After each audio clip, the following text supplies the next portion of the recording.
Hi friends, ನಿಮ್ಮೆಲ್ಲರಿಗೂ food for mood ಚಾನಲ್ಸ್ಗೆ ಸ್ವಾಗತ. ನಾನಿವತ್ತು ನಿಮಗೆ ಜೋಳದ ಮುದ್ದೆ ಮಾಡೋದನ್ನ ತೋರಿಸ್ಕೊಡ್ತಾ ಇದ್ದೀನಿ.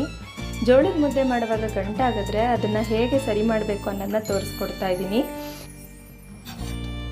1.5 ಗ್ಲಾಸಷ್ಟು ನೀರಿಗೆ 1.5 ಗ್ಲಾಸಷ್ಟು ಜೋಳದ ಹಿಟ್ಟನ್ನು ಯೂಸ್ ಮಾಡಿದ್ದೀನಿ. 1 ಟೇಬಲ್ ಸ್ಪೂನ್ ಅಷ್ಟು ಎಣ್ಣೆ ಹಾಕಿದ್ದೀನಿ, ಸ್ವಲ್ಪ ಉಪ್ಪು ಹಾಕಿದ್ದೀನಿ. ಹೀಗೆ ತಿರುಗ್ತಾ ಬರಬೇಕು, ಚೆನ್ನಾಗಿ ಬೇಯಬೇಕು ಹಿಟ್ಟು.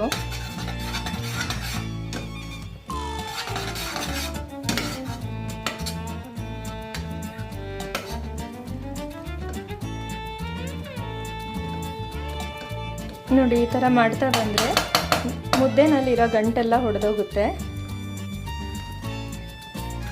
ಆಲೂಗೆಡ್ಡೆ ಸ್ಮ್ಯಾಶ್ ಮಾಡ್ತೀವನ್ನಲ್ಲ, ಅದನ್ನು ಯೂಸ್ ಮಾಡ್ತಾ ಇದ್ದೀನಿ ನಾನಿಲ್ಲಿ. ಹಿಟ್ಟೇನಾದರೂ ಸ್ವಲ್ಪ ತೆಳ್ಳಗಾಗಿದೆ ಅಂತ ಅನಿಸಿದ್ರೆ ಸ್ವಲ್ಪ ಹಿಟ್ಟನ್ನು ಹಾಕೊಬೋದು. ನಾನು ಇದಕ್ಕೆ ಸ್ವಲ್ಪ ಹಿಟ್ಟನ್ನು ಮಿಕ್ಸ್ ಮಾಡ್ತಾ ಇದ್ದೀನಿ. 1/4 ಕಪ್ಪಷ್ಟು ಹಿಟ್ಟನ್ನು ಆ್ಯಡ್ ಮಾಡ್ತಾ ಇದ್ದೀನಿ.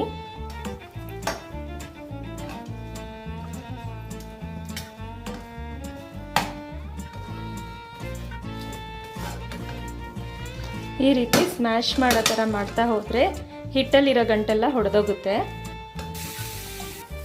ಈಗ ಮುಟ್ಟಿದ್ರೆ ಇದು ಕೈಗೆ ಅಂಟೋದಿಲ್ಲ, ಒದ್ದೆ ಕೈಯಲ್ಲಿ ಮುಟ್ಟಿದ್ರೆ.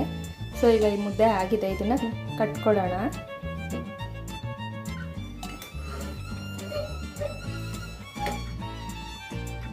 ಬಿಸಿನಲ್ಲಿದ್ದಾಗಲೇ ಇದನ್ನು ಮುದ್ದೆ ಕಟ್ಕೊಬೇಕು.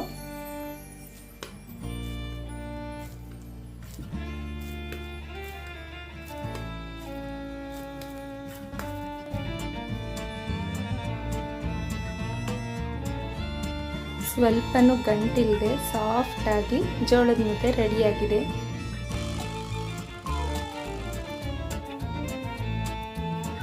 ಟೇಸ್ಟಿಯಾದ ಹೆಲ್ದಿಯಾದ ಜೋಳದ ಮುದ್ದೆ ರೆಡಿಯಾಗಿದೆ.